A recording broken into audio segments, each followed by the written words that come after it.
Picture courtesy of @Mets. Good morning Mets fans. Yesterday Alex Rodriguez and a snake made an appearance in Port St. Lucie hanging around Mets players and officials yesterday, but unfortunately so did the injury bug. Mets' new all-star infielder, Jed Lowrie, whom they signed to a 2-year deal worth $20 million this offseason, is dealing with left knee soreness and will go for an MRI, says manager, Callaway. While it is initially unknown how serious this injury is, the team has not concerned that this will be something long-term, says Matt Ahilt of NorthJersey.com. Regardless, they are going to play it safe with Lowrie in order to be sure he is ready for the regular season at the end of next month, and the club has targeted 40 at-bats for him this spring.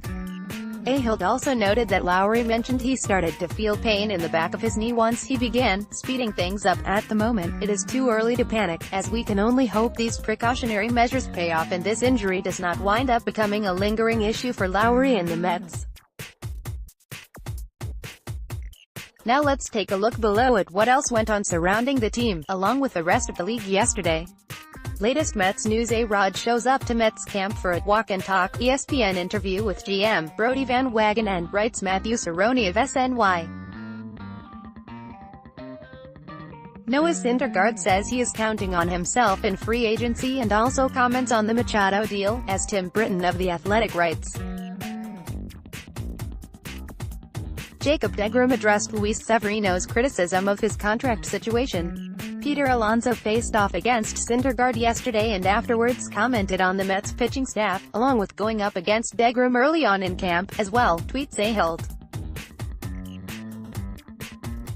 Callaway praises Michael Conforto's offensive game, anointing him as one of the best left-handed hitters in baseball. Mets' new closer, Edwin Diaz, says he's happy to be here and ready to go. The Mets manager also calls Robinson Cano a baseball genius, in an interview with Gary Apple of SNY.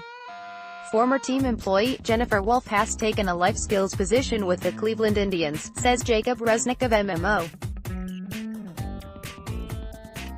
Latest MLB news: Buster Olney of ESPN and Scott Miller of Bleacher Report discuss how the market will be affected in the aftermath of the Machado deal, along with what it means for Bryce Harper.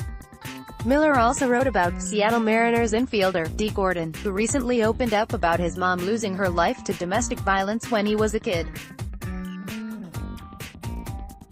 Yankees shortstop, Troy Tulowitzki, spoke on the similar double-heel procedure he had done that Mets outfielder, Yoenis Cespedes recently received. It's not easy to come back from, per David Lennon of Newsday.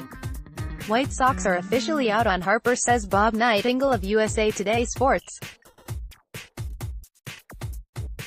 According to John Heyman of Vanguard, Harper has allegedly turned down multiple $300 million offers. Washington Nationals are still involved.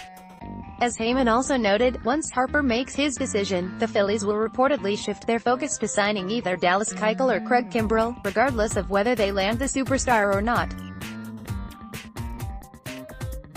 The Cleveland Indians added reliever Tyler Clippard on a minor league deal, per Heyman.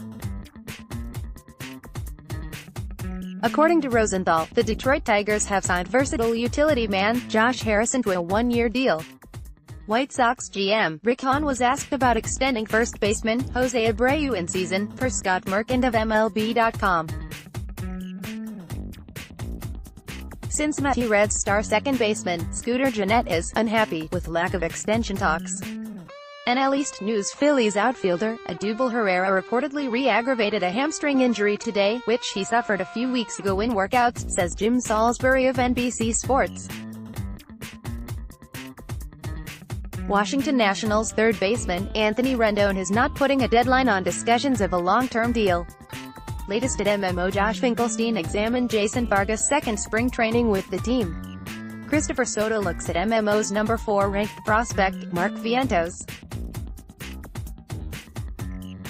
Mike the RotoCop interviews Mets' new pitcher, Zach Jones. Finkelstein also proclaimed J.D. Davis as his player to watch this season. Wednesday's photos from camp provided by site photographer, Ed Delaney. On this day in Mets history: 1998, Mets signed free agent outfielder, Joe Orsulik. 2002, acquired Kane Davis via trade from the Colorado Rockies in exchange for Corey Britton.